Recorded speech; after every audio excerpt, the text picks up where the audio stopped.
Hare Krishna, please accept my humble obeisances. All glories to Srila Prabhupada. I hope you are well. Today I'm going to read from Krishna book, and its preface that I'm going to read today. So I'm sharing the screen.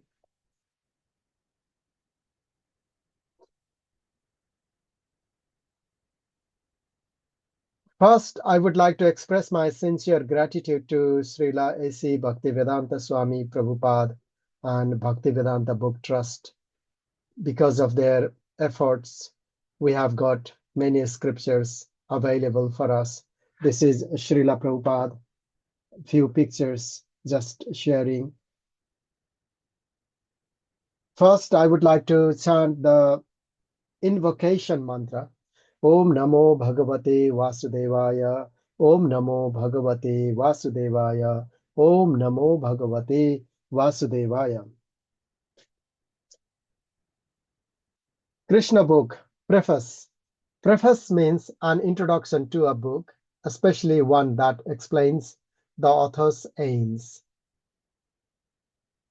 Firstly, I would like to recite the verse. It is mentioned in the preface. First, this verse has been quoted. This comes from Śrīmad-Bhāgavatam, Canto 10, Chapter 1, text number 4, as you can see here. Nivṛtta-tarṣair, nivṛtta-tarṣair, upagīyamānād, bhavauṣadhāc chrotra-mano bhirāmāt, uttamaśloka-guṇānuvādāt, pumān virajyeta vinā paśu-ghnāt. Its translation is not given in the Krishna book, in the preface, so I just inserted it here. So I'm going to read out the translation. Glorification of the Supreme Personality of Godhead is performed in the Parampara system. That is, it is conveyed from the spiritual master to disciple. Such glorification is relished by those no longer interested in the false temporary glorification of this cosmic manifestation. Descriptions of the Lord are the right medicine for the conditioned soul undergoing repeated birth and death. Therefore, who will cease hearing such glorification of the Lord except a butcher or one who is killing his own self? Who is Krishna? In the Western countries, when someone sees the cover of a book like Krishna, he immediately asks, who is Krishna? Who is the girl with Krishna, etc.? The immediate answer is that Krishna is the Supreme Personality of Godhead. How is that? Because he conforms in exact detail to descriptions of the Supreme Being, the Godhead.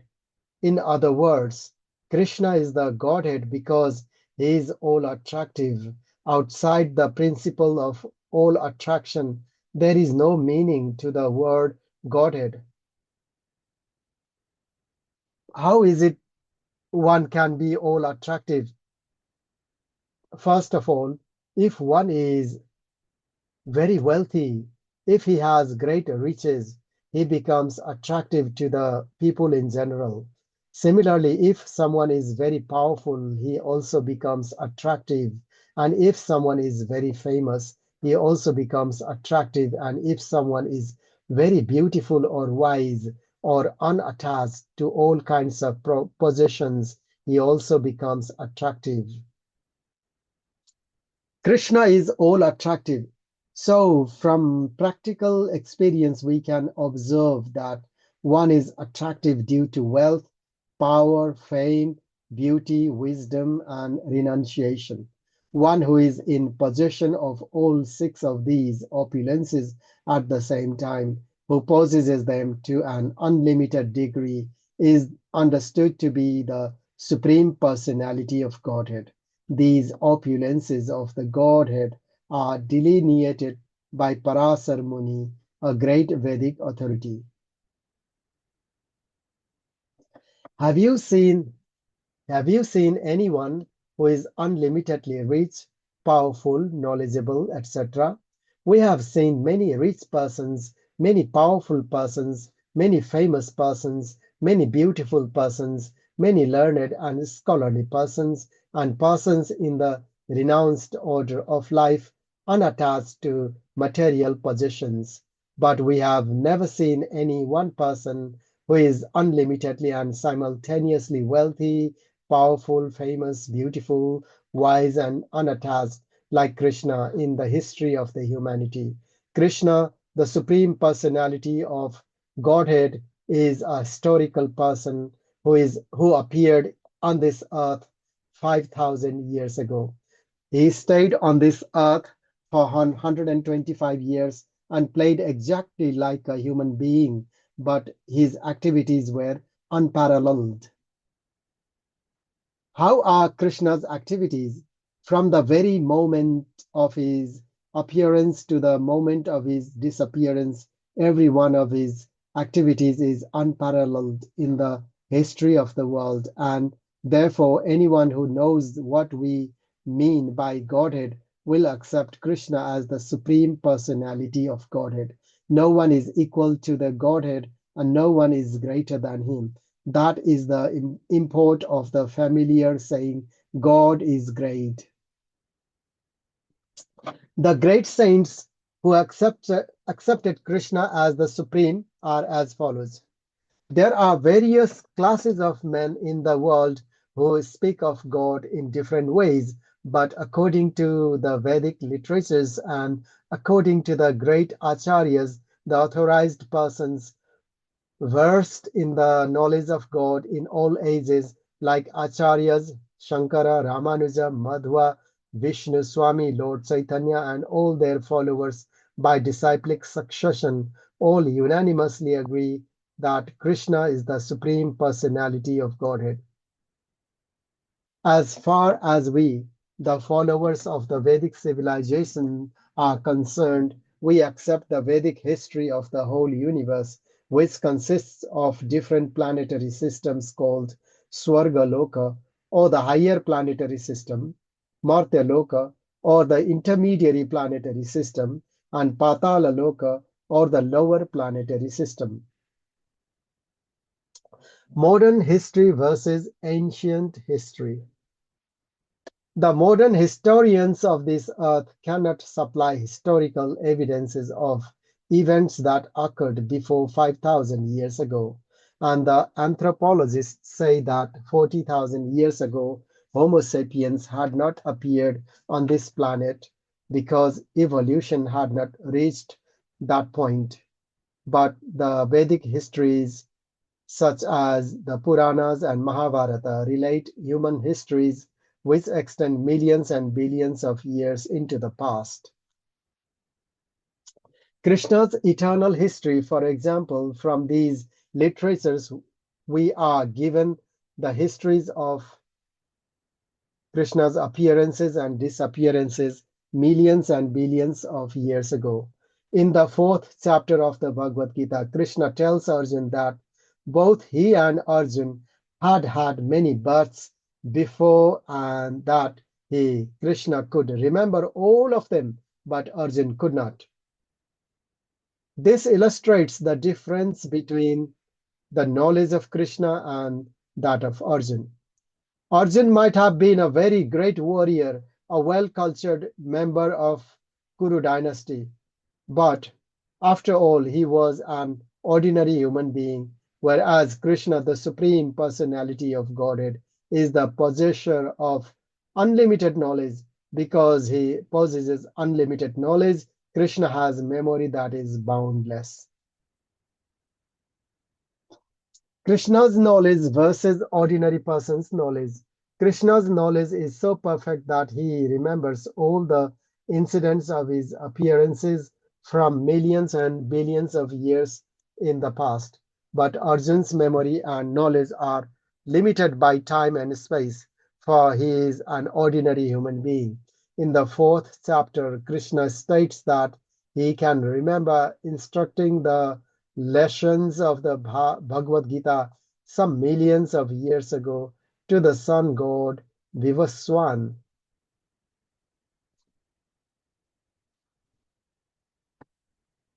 Can one become God by mystic practice?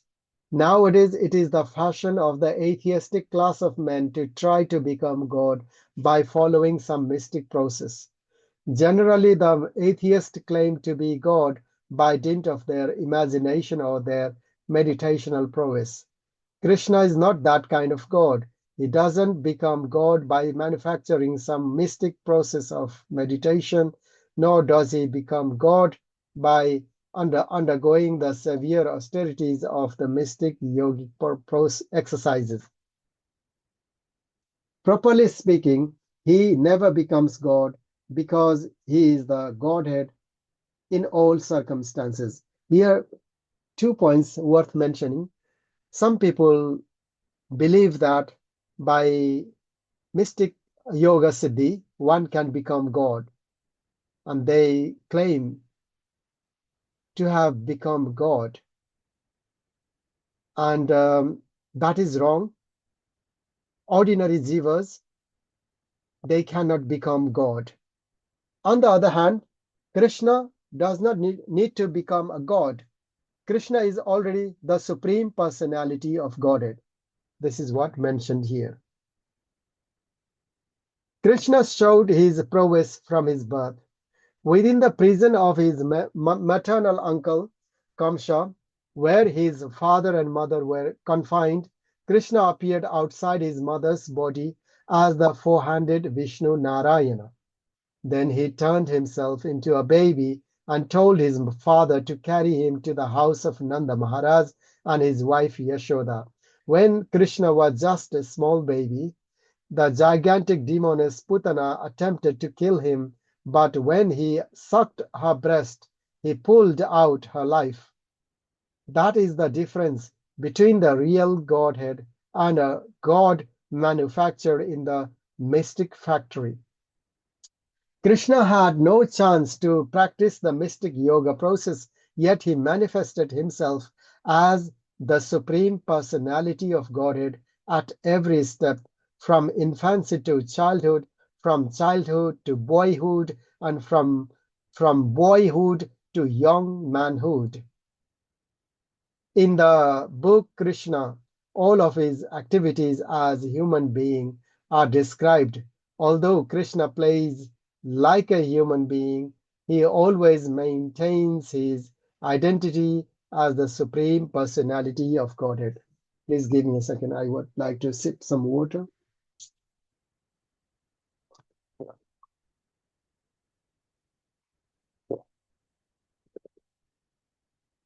Water the root. Since Krishna is all attractive, one should know that all his desires should be focused on Krishna.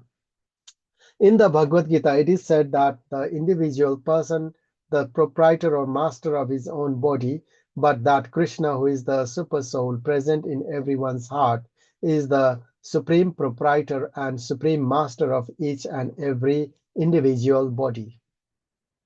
As such, if we concentrate our loving propensities upon Krishna only, then immediately universal love, unity, and tranquility will be automatically realized. When one waters the root of the tree, he automatically waters the branches, twigs, leaves, and flowers. When one supplies food to the stomach through the mouth, he satisfies all the various parts of the body.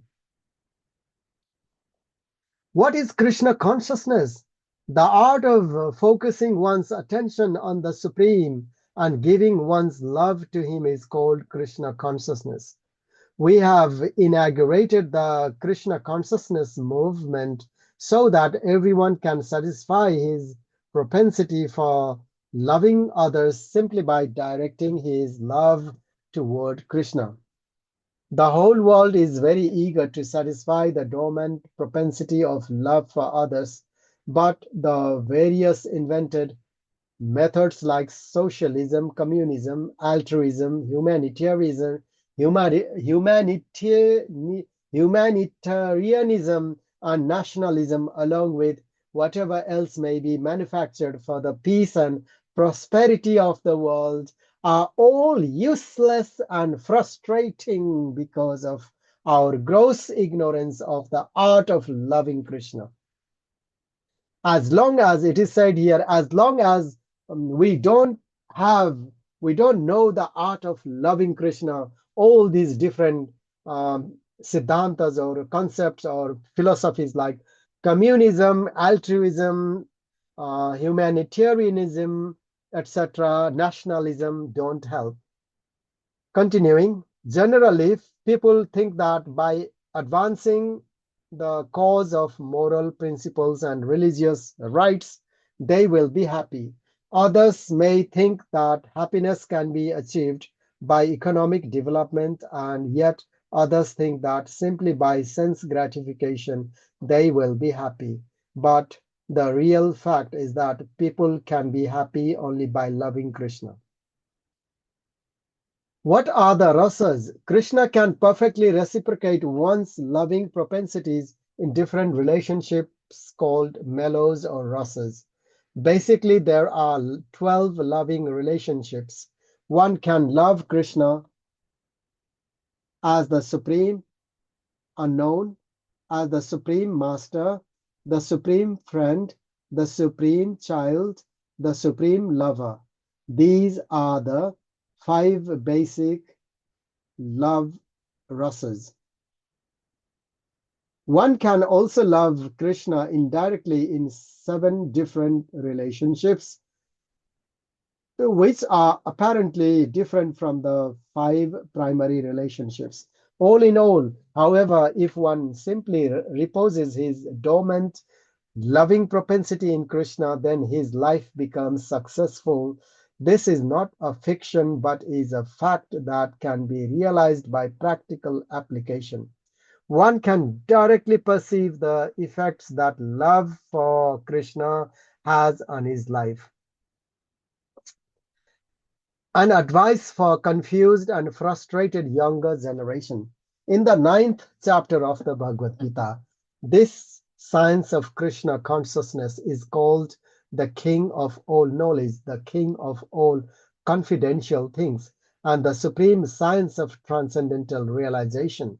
Yet we can directly experience the results of this science of Krishna consciousness because it is very easy to practice and is very pleasurable.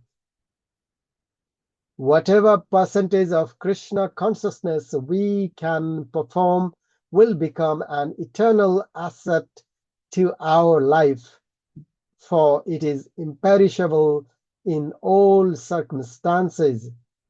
It has now been actually proved that today's confused and frustrated younger generation in the Western countries can directly perceive the results of channeling the loving propensity toward Krishna alone. Awaken the dormant love. It is said that although one executes severe austerities, penances, and sacrifices in his life, if he fails to awaken his dormant love for Krishna, then all his penances are to be considered useless. On the other hand, if one has awakened his dormant love for Krishna, then what is the use in executing austerities and penances unnecessarily? Unique gift of Lord Chaitanya. The Krishna consciousness movement is the unique gift of Lord Chaitanya to the fallen souls of this age. It is a very simple method which has actually been carried out during the last 4 years in the Western countries.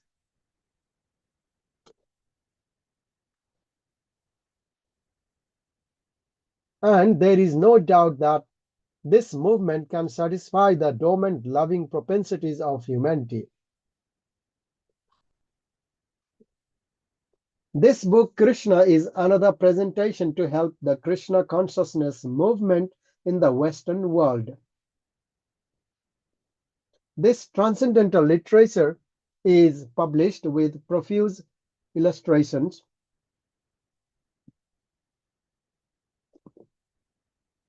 People love to read various kinds of fiction to spend their time and energy. Now, this tendency can be directed to Krishna. The result will be the imperishable satisfaction of the soul, both individually and collectively. Take advantage. It is said in the Bhagavad Gita that even a little effort expended on the path of Krishna consciousness can save one from the greatest danger. Hundreds of thousands of examples can be cited of people who have escaped the greatest dangers of life due to a slight advancement in Krishna consciousness.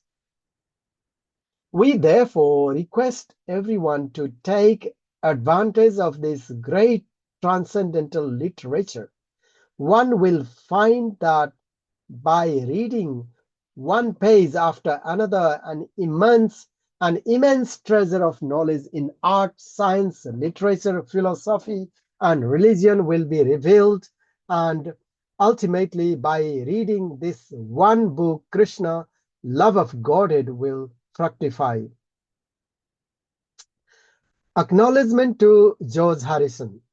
My grateful acknowledgement is due to Shriman George Harrison, now chanting Hare Krishna, for his liberal contribution of $19,000 to meet the entire cost of printing this volume.